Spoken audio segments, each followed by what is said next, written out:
I was burning out. My team was there to support me. Within the business, it was quite obvious that I was the major fee earner, but I didn't realise the toll it would take on me.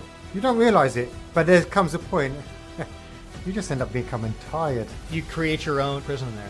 But it's a great prison. Many business owners believe that more revenue is the answer to their stress. But our guest today discovered that growth can actually become a cage when the founder remains the primary decision maker. After building his business to 7 figures, he faced a brutal wake-up call when the global financial crisis wiped out 80% of his revenue overnight. He realized the problem wasn't a lack of ideas, but a lack of capacity, because the entire operation depended on his personal involvement. By shifting his focus from doing the work to building a system that thrives without him, he was able to triple his revenue, increase his personal ROI, and command 5-figure fees for 90-minute talks. Welcome to today's episode of Your Business Growth Podcast. I'm your host, Jeremy Shapiro, author of Your Business Growth Playbook. And my guest today is Peter Boolkah. Peter, welcome to the show. Thank you for having me today, Jeremy. So pleased to be here. So I'm so delighted to hear because you are one of the few people who got to work as part of the machine for one of the world's largest franchises. And you got to see what operations were like at that scale. What got you into the world of business systems from your early experience working with that global franchise? Well, like you know, my early days was in McDonald's. And I have to say to you that when you look at McDonald's, and I really thought that entire world was run the same way. But Michael E. Gerber talks about them being literally the grandfather of the turnkey business. And if you talk about scalability, they epitomize scalability. I mean, they are able to operate in every single country nearly around the world flawlessly. If you are a manager, let's say in the United Kingdom, it's not difficult for you to go to the United States, step into a restaurant there and be able to run that restaurant. And really, that was their golden playbook, their ability to standardize their operation. And for me, that was fascinating. And if you've never seen the film The Founder, watch it. Absolutely brilliant film. And that was probably my first step into it. And I have moved. I mean, I then joined a coaching franchise, which was back then Action Coach. Again, another franchise. But again, another business that was systemized and processed. And you look at these organizations, I don't honestly believe that anyone can have meaningful growth in their business without standard operating procedures in place. So you were on the inside as an employee seeing how these systems worked and then got into launching your own business. So many folks launch a business, are running it, building it, and only after the fact decide to create systems and standardize and create the SOPs and all. So share with me how you took the experiences of seeing all the stuff from the ground up. How did that impact and help you when you launched your own businesses?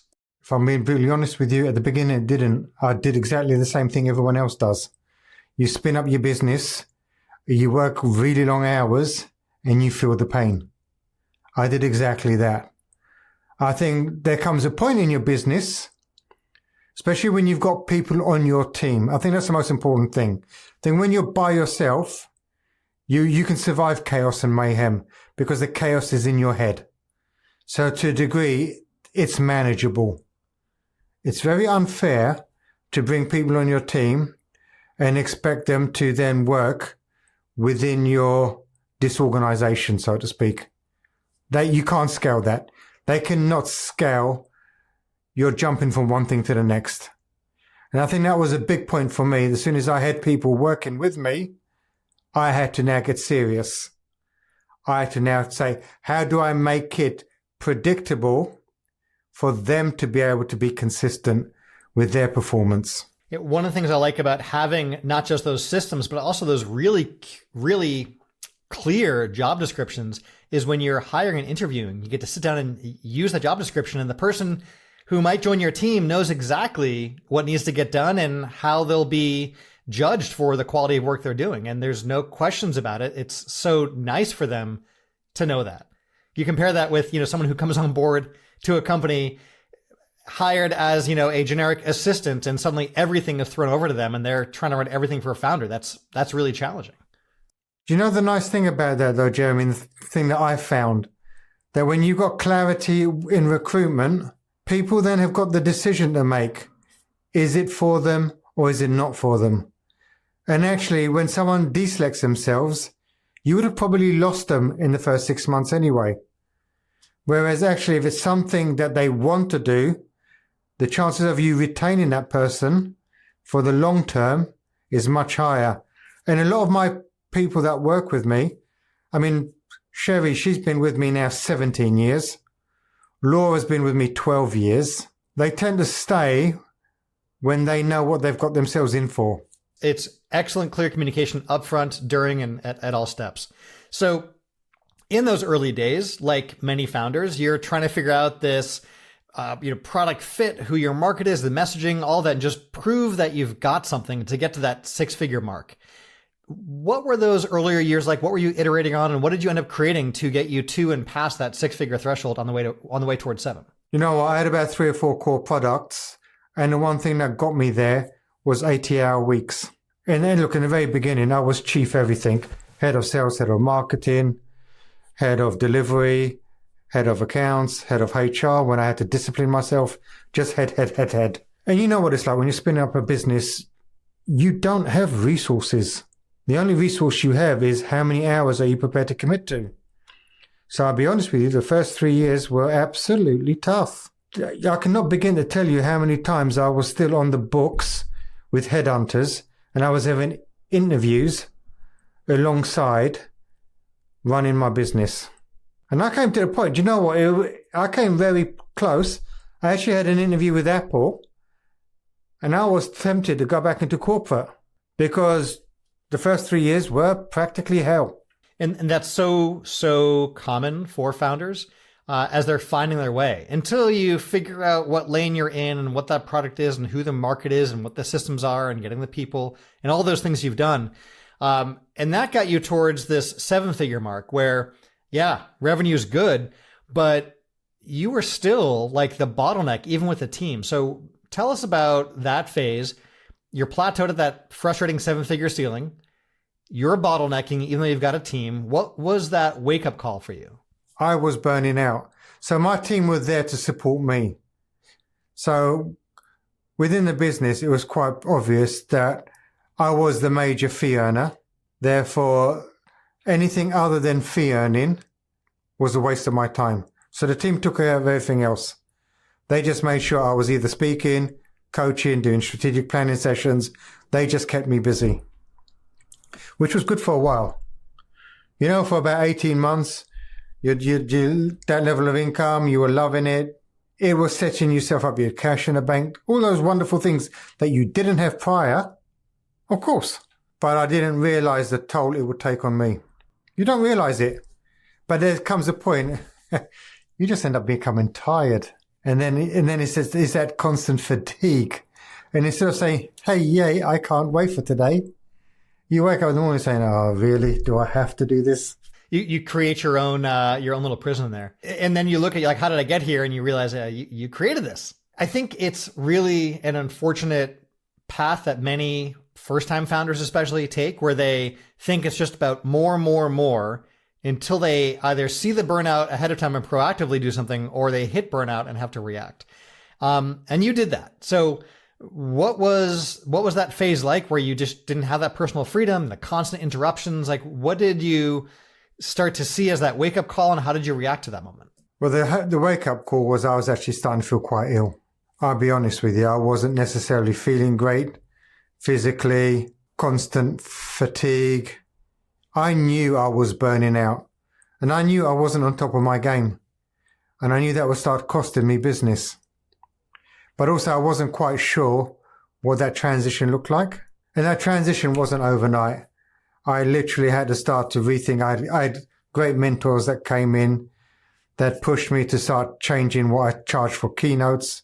I mean, practically while it was still me delivering this business, I only had X amount of hours in a day.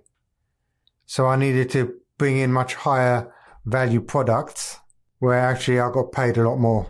And that was a big part of my transition.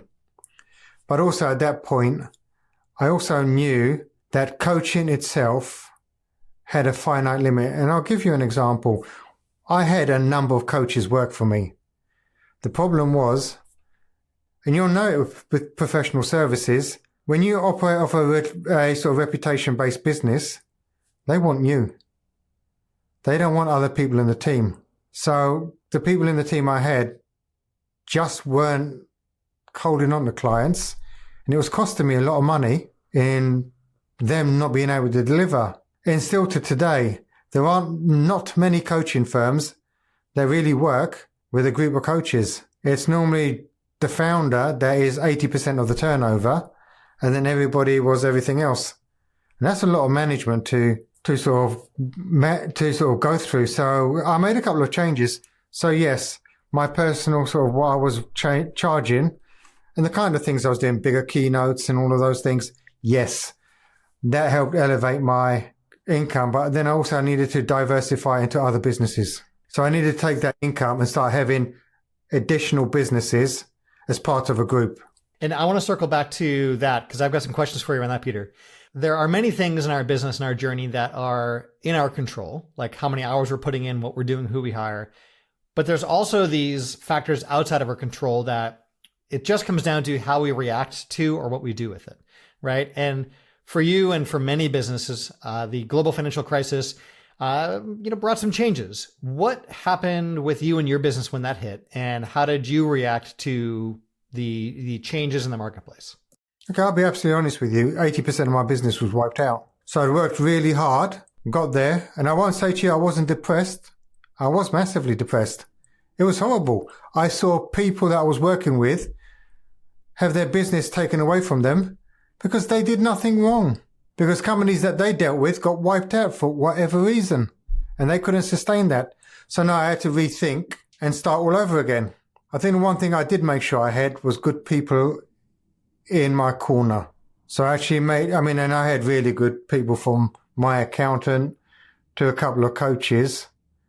The support during that time was absolutely critical. Had I not had the support in place to help me through it mentally, I could have given up. And many people did give up. They just did not have the energy, will or desire to start again. But I had to accept that was a rebirth, and I had to rebirth. And yes, and I went back into it the same again, rebuilding the client base. And then after that, I had to then make the decision, okay, when I got to that burnout stage, time to change again. So that was tough. So what did you do differently with that relaunch, Peter, that made the business more bulletproof and more resilient to external changes and factors like that? Do you know what I did? I became far better at marketing. I realized that I needed to have far greater market visibility because like anything, especially like in my industry, the decision-making process can be quite long. So I needed to look at, okay, how does my funnel work? And I needed to feed people in the funnel and start nurturing them so that when the time came right, I had people waiting to be served as opposed to me keep chasing the next one, which is exhausting. So marketing-wise, what did you do differently to make sure you had that pipeline always available? I learned how to email market, believe it or not. I learned how to build a database. I was in the early days of LinkedIn. So for me, LinkedIn back in those days was early pickings because you didn't have too much. It wasn't like Facebook for professionals. There were actually at the time professionals on it. So as long as I was adding value, I was building relationships that became coaching clients. So for me, that was a big one. Getting early doors on platforms and being one of the founders, so to speak.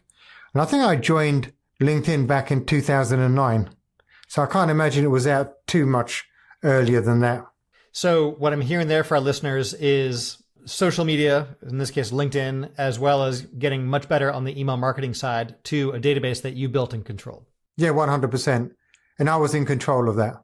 And I think back in the day, it was Goldmine. So it wasn't exactly the best CRM, but it was something. I remember Goldmine. Yeah. So speaking of market and your CRM and all that, you also shifted. We discussed sometimes this idea of changing who our ideal customer profile or our ICP is. And you had previously been working with smaller businesses and you made a shift. Tell me about what led to that shift and why you made that change. So I needed to make the shift from the smaller businesses to the mid-market, because with the smaller businesses, they've only got so much revenue to spend. But as soon as you make the shift to the mid-market businesses, you've got a lot more opportunity. You can start offering them strategic planning. You can do boardroom facilitation. It's the higher end stuff because they can afford it, to be honest with you, because the time you spend with them, if they put all those things in place, it has a bigger impact on their business than, let's say, with a smaller one. So I got involved with scaling up back in 2012, and I started on the Vern Harnish journey, where, I was the first UK coach to become scaling up certified. And I was literally up till July this year, I was a scaling up coach. So I'd been serving that mid-market for well over a decade. And that was a big shift for me, because you're dealing with the bigger clients, but they stretch you differently. They have a different level of thinking. You're dealing with bigger problems. A lot of them were then merger and acquisition deals we were doing. And a number of clients I ended up working with, they wanted to go to a point of exit. So actually, I also negotiated into the contract portion of the sale value. So it wasn't just exchanging time for money. It's actually starting looking at the equity base. I'm happy to absolutely give it my all. Well, let's do a win-win. And then I'm super motivated to help them get, instead of 6x, let's get to 10x. Yeah, that's brilliant. Now, when you just have a straight up coaching business and it's you as the founder, you are limited by, as you were before, the hours in your day. And there's only so much of the coaching you can do. And you can only leverage that in so many ways, right? So you started to use one of my favorite strategies, which is diversifying what the product and service offerings are and doing more. And you've touched on a few of those different things, like the strategic planning, exit readiness, and all that.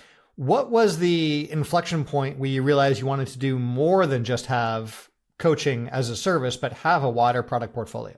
There comes a point where you need to be more stretched.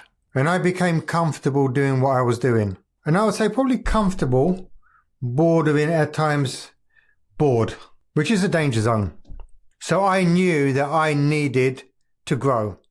Because you know what they say, if a tree isn't growing, it's dying. And I started to think that perhaps I ran the risk of starting to die if I wasn't careful. Pricing wise, you also did a few things there, Peter, which I like. One is that you looked at increasing prices, and you mentioned this a few times, and I want to dig into that a bit more.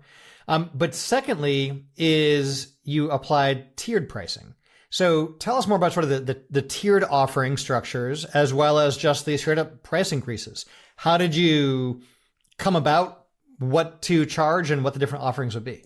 So the tiers are based on the company size. So literally, the bigger the company, the higher the tier. Because at the end of the day, it's different work, and I go by impact. The work we do can have such, especially when you're talking about a business turning over, let's say, 200 million USD, and you're working with the board, and you get the board, let's say you get the execs really firing, and they say, okay, well, they're going to have 20% revenue growth off the back of that.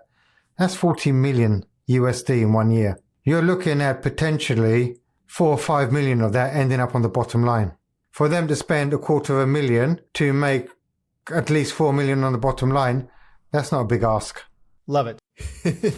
Are you enjoying this episode? Make sure you hit that subscribe button right now. That'll help you get more episodes automatically as soon as they come out. So hit that subscribe button right now.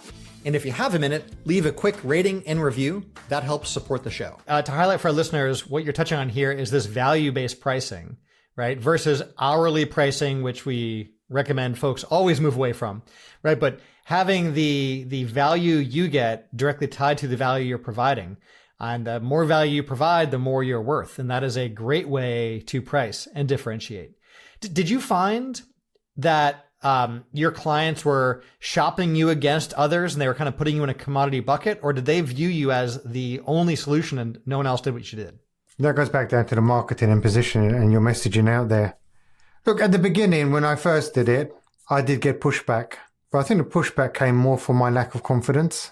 Today, it's literally, I will not work with you. It's not an option. This is how I work. If you would like to work together, we can do. But this is how it is. And when you've got that, and people will either select or deselect themselves. It really is interesting. And one of my early mentors was Brad Sugars, the founder of Action Coach. And I love one of his sayings, and it is literally, money is an idea backed by confidence.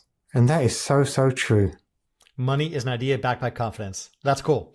So you mentioned building up the team, having things not just block on you, right? And that is sometimes a challenge for business owners. So I want to dig into a little bit more about what you did there in terms of, leadership, managing the team, training, all that. So when you started building out a team, like many business owners, you were a bottleneck and you had to remove that bottleneck. How did you decide to stop being that safety net for your team so they could run things and do things even without you being there, minute by minute, day by day?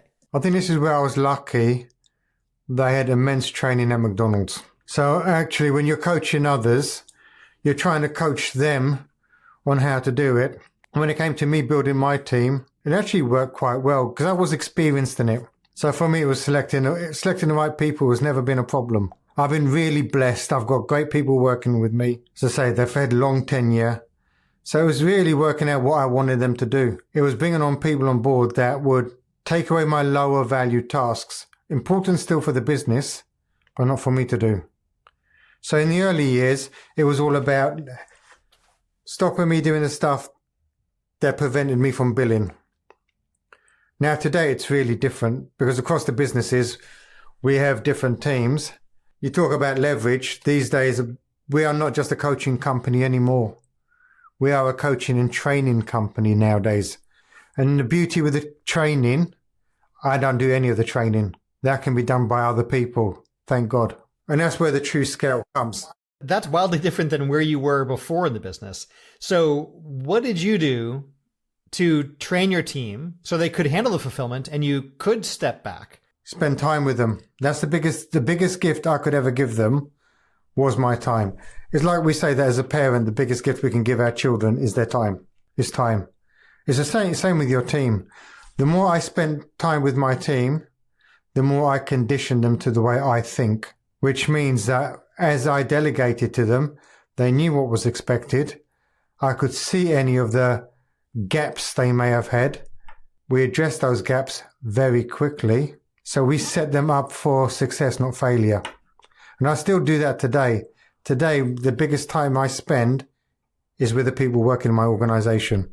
Because as I lead, they lead. Now, that leadership, a lot of that comes from just some of the internal frameworks and systems you have that you've talked about. But you've also codified some of this in terms of frameworks for other founders to use in their business. Tell me a bit more about what the frameworks are that you've created based on what you've learned and you've seen, and how other businesses are now able to start implementing these formal frameworks you've established. So I'll give you a great example. So let's say we're scaling up. Scaling up's got a framework. I'm very good at taking the best out of other people's frameworks, using that as a skeleton, and then depending on where people I've got their gaps, then bringing my own stuff in. So I'm very much of a hybrid. So I don't necessarily create only my own tools. I tend to say, what are the best tools in the market? Let me pick them out. That's why I've been a member of so many different organizations over the years, because I let them do the hard work. Let them go and do the R&D. I'll just spend my time implementing it. And sometimes the best lessons is getting either managers, leaders, founders to actually educate themselves. So one of the things you asked me, how did I do it with my team? I get my team to read as religiously as I do. Only because if you take that 2004, saw the end of the industrial age, we're now in the digital age, aka the knowledge worker age. I mean, the clue's in the title, knowledge worker. In my office, plastered across my wall, is a saying: the more you learn, the more you earn. Because we should today be we're now in what I call a value-driven economy. It's not how hard you work. That's the industrial age thinking. It's about what value you add to an organization. Don't tell me, well, I'm working 40 hours. You must compensate me for 40 hours. No. Come back to me with the value you bring, the results you generate. Get paid on that.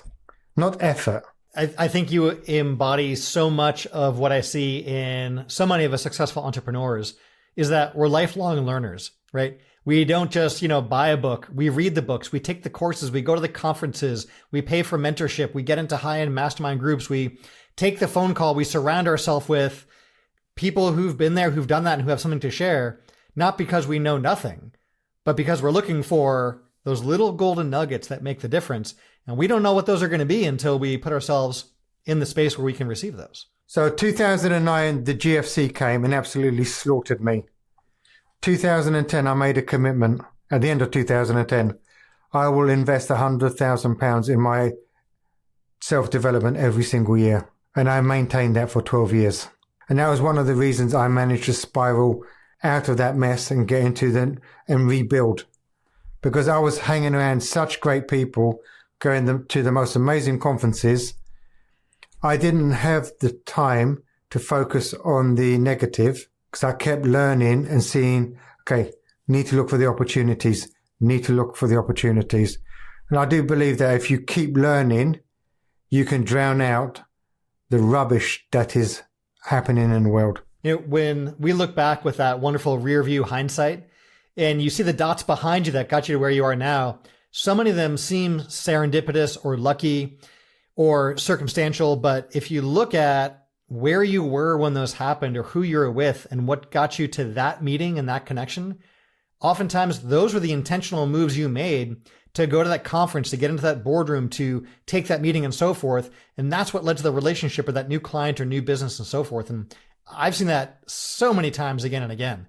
And we don't always know what we're going to get by taking that step forward, but we are often rewarded so many times over from doing that. Yeah, look at a great example is look at today. We get a chance to have a conversation. How lucky do I feel? Likewise, Peter. So you've done so much development, and I can't think of any better investment than investing in yourself as you've done. And what's also powerful about that is you've implemented so much so your businesses can run without you in many, across many businesses. So what does your daily involvement in your businesses look like today that allow the businesses to generate high revenue, provide an incredible ROI to you without clogging up all that brain space so you can work on the what's next? So in the coaching business, I am still the main deliverer. In the training side of it, I don't do nothing. So that is probably the great thing. That's the one that I want to scale. That side I want to scale. So it doesn't necessarily involve me. We've just created a publishing company. So we've got one book out. We've got the manuscript for book 2 going to the first edit. I'm now working on book 3. There'll be 8 books in there. So when I start looking at it, when I'm making the transition out of coaching, unless it's a very high fee coaching gig, and more into the speaking, building up the network, the marketing business, that runs totally without me. I help the exec team do all the strategic thinking, but that one just runs beautifully because I don't know how to do any of that stuff.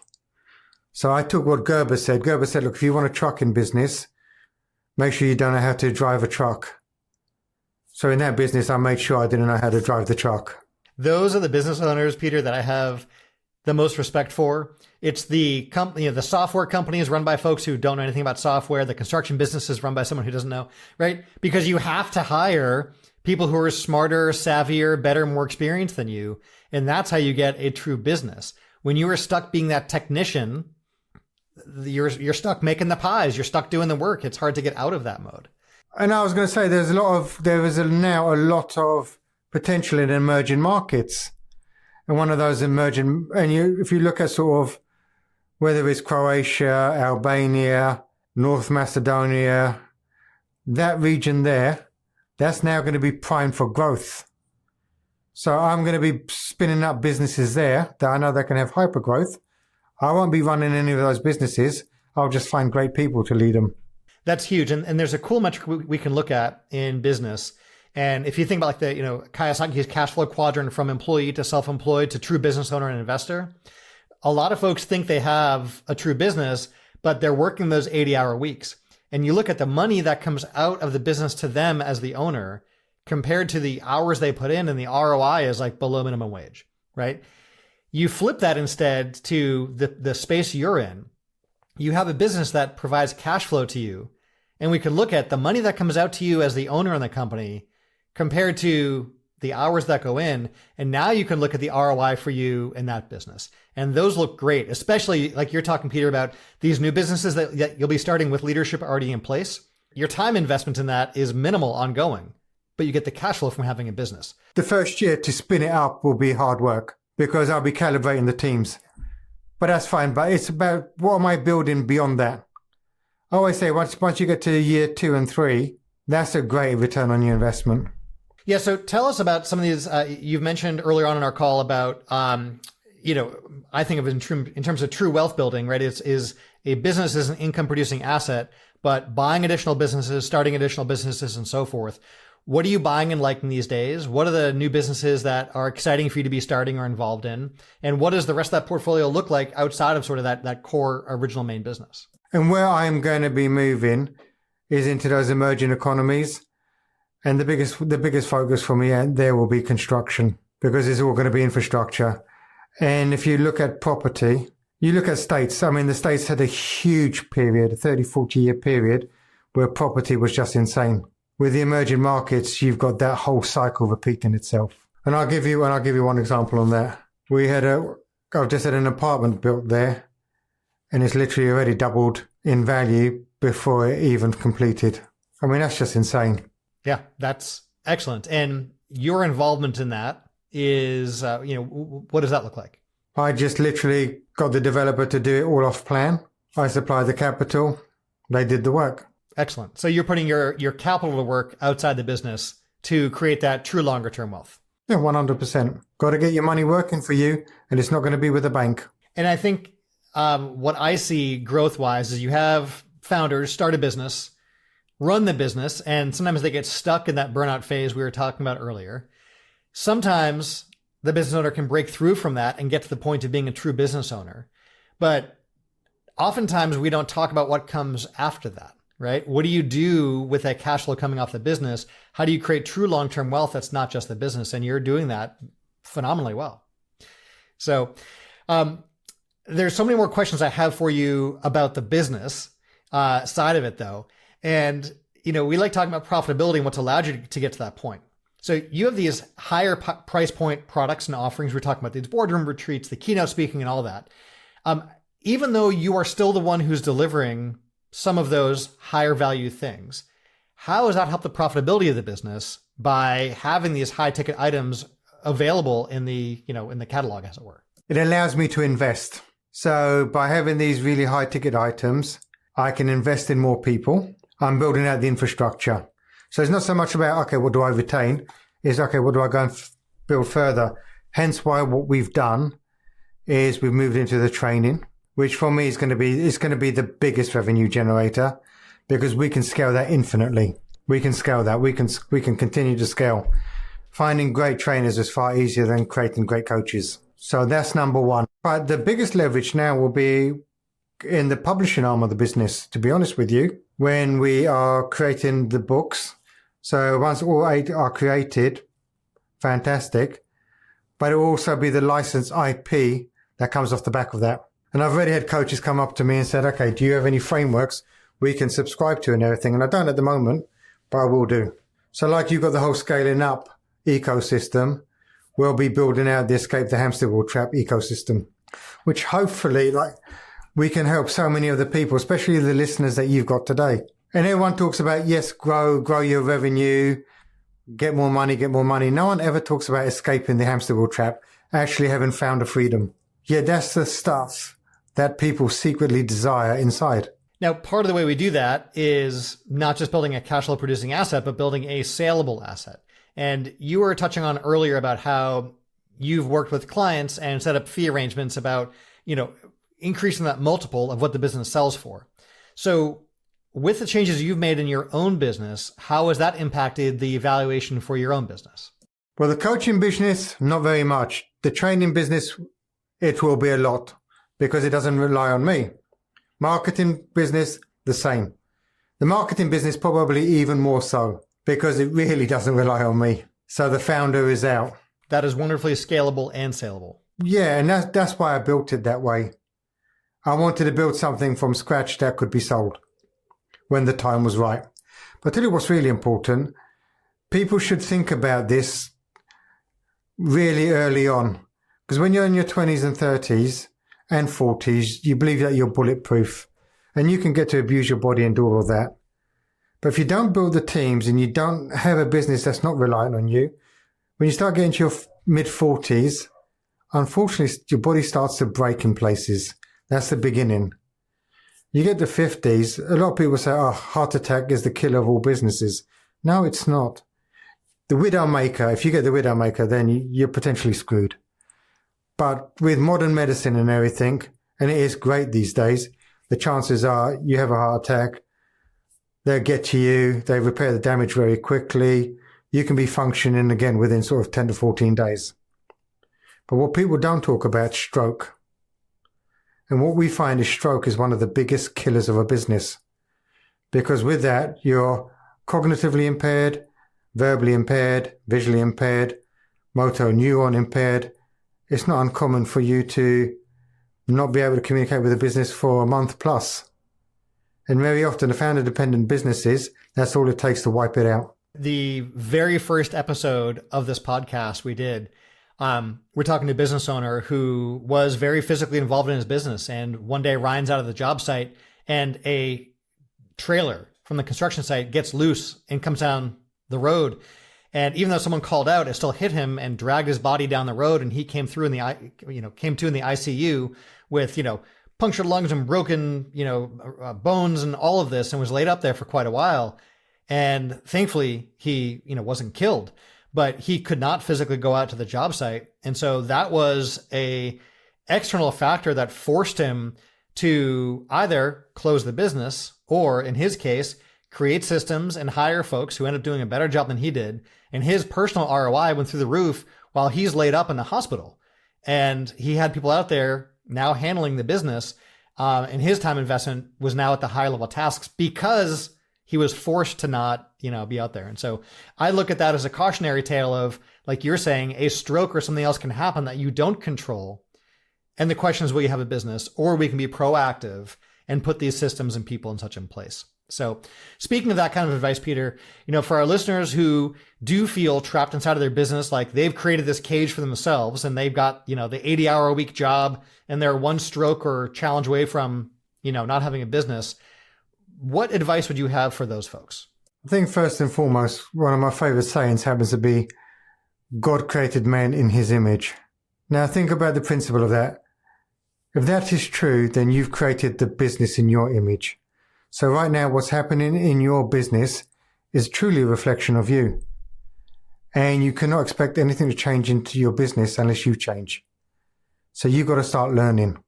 You've got to start learning because you do not have the skills today. If you had the skills, your business wouldn't be reflecting what it is right now. So I would say start learning. Go on that journey of lifelong learning. Most people that go to school, college, maybe university, by the time they finish that formal education, they have education fatigue and they stop learning. When you become a founder, that's when your learning should begin because there is so much to learn. So obviously, guess what I'm going to say? Not shamelessly, you can start here and read this book. Okay. That would be a place. But once you've read one book, move on to the next. If it takes you a month to read one book, great. 3 months down the line, make sure it only takes you 3 weeks to read a book, then 2 weeks. Get into the habit and cadence of doing a book a week. Imagine 3 years down the line, 150 books under your belt. How amazing would you be as a founder? You would know exactly how to create wealth because you'd have the knowledge to do so. So that's the biggest thing, start learning. That's the thing that I see that separates, you said it earlier, Jeremy, the thing that separates the founders that are really successful to those that struggle is the ones that are really successful are absolute religious learners. It's part of their identity. They don't stop. And in a world that's as crazy as it is today, with all this geopolitical nonsense, the world's never going back. So you need to learn how to deal with crazy, because this is the new normal. Yeah, that theme I see again and again is that the most successful entrepreneurs are lifelong learners. So our listeners listening to this podcast, you're listening to this podcast because you are also a lifelong learner. So continue to nurture that and stoke that fire and read. That's beautiful. All right. So being a lifelong learner, if you had your magic wand and could look back at that 7-figure plateau that you hit, what would you do differently knowing what you know now? I would have had better mentors around me. I would have had the mentors that understood what that next journey looked like. Marshall Goldsmith said it beautifully in his book, What Got You Here Won't Get You There. And I do believe he's missed a trick. You should write a follow-up. Who got you here won't get you there. Nice. Now, KPIs and metrics we know are important in business. That lets us track what got us to where we are. So what are some of the numbers that you look at in your businesses to make sure you don't become a bottleneck again and that you and your businesses are on track to the goals and budgets you've set up for them? The two biggest ones I look at is going to be gross profit, net profit, and cash in bank. From a high level, that's what I look at. And look, Alan Milt says it, that sales is vanity, profit is sanity, but cash flow is king. He's not wrong. I've seen so many businesses grow profitably, but grow bust and grow broke. Yeah. And we've also seen so many businesses scale up on the top line revenue. The gross sales is bigger and bigger and bigger, and the profitability somehow is shrinking and shrinking and going negative. And somehow that's a good thing. I don't always agree with that. I rarely agree with that. And look, we're in a really golden age now where whether you like it or hate it, AI technology is here to stay.